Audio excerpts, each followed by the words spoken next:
Our gardens are full of life, and doing a bug hunt is a fantastic way of finding out what tiny creatures call your garden home. It's a great activity to do with children, and you don't have to be an insect expert to do a bug hunt, especially as we've made the Beginner's Guide to Bug Hunting, where we're going to show you the top 10 UK mini beasts that you can find in your garden, based on what we find in our garden today. Number 1. Wood lice. All you have to do is lift up a plant pot, a stone or a piece of wood and you will find a woodlouse. Woodlice are not actually insects, they're crustaceans, which means they're more closely related to crabs and lobsters. Different people in different parts of the UK have different local names for woodlice, including cheesy bugs, cheese logs, wood pigs and monkey peas. Number 2. Spiders. Gardens are full of tiny habitats, and there's at least one species of spider to suit each one. Long grass, short grass, mossy rocks, fences, walls and compost heaps, the list is endless, and one garden can host over 100 species of spider. But you shouldn't let that frighten you. Spiders are not as scary as people think, and they're a really important part of the garden ecosystem. Number 3. Worms. In my hand is one of the most important animals on the planet, earthworms. There are 27 species of earthworm in the UK, and they are the protectors and creators of healthy soil, keeping it healthy and full of oxygen and nutrients. One garden like this can have thousands of worms underground, and some people think that if you chop an earthworm in half, it makes 2 worms, but that's just a myth. It actually just makes one very unhappy worm. A bit like this one. Just freaking out. Number 4. Earwigs. Earwigs are nocturnal, which means they come out at night time. They also have a pair of wings, but you rarely see them flying. And they also make surprisingly good mothers.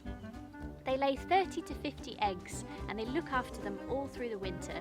Then when they hatch out, the mother continues to look after them until they can fend for themselves.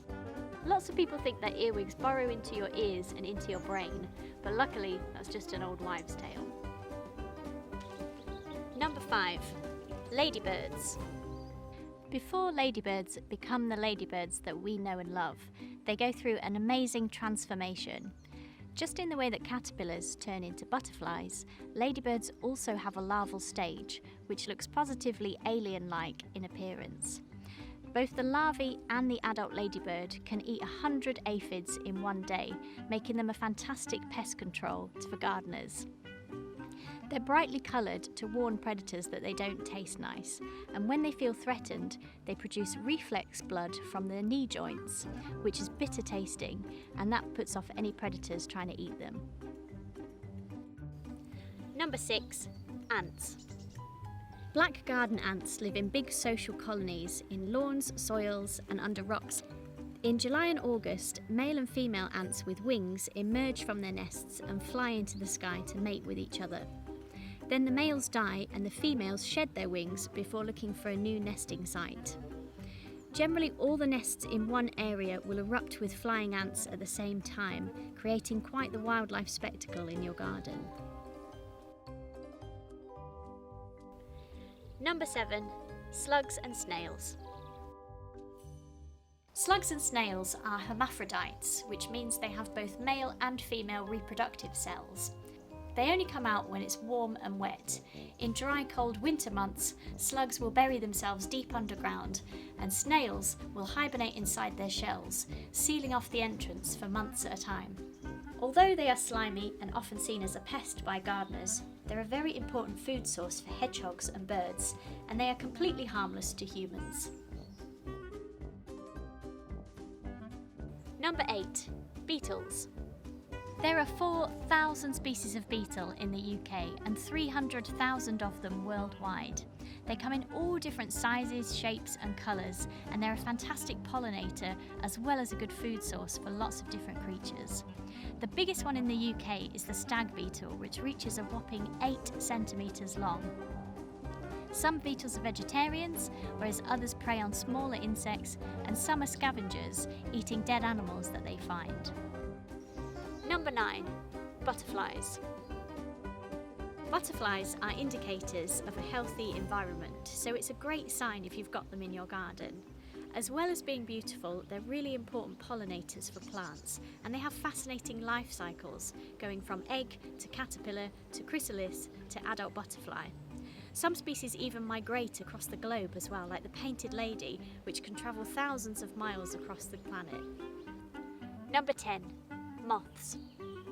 Moths are in the same family as butterflies, which is called Lepidoptera, although moths are somewhat underappreciated compared to their butterfly relatives, but they can be really stunning. They're probably one of my favourite garden insects, and a really good way to find out what moths are using your garden is to set up a moth trap. They're very simple to make. You just need a box, lots of egg cartons and a light, and it will attract the moths, and it doesn't harm the moths at all, and you can leave it out in the evening and then come back in the morning and see what you've found.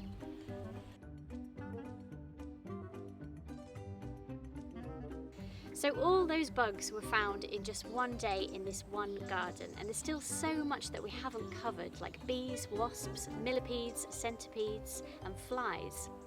If you'd like to learn more about mini beasts and how you can help them in your garden, then take a look at the links below. Thank you very much for taking the time to learn more about the mini beasts in your garden.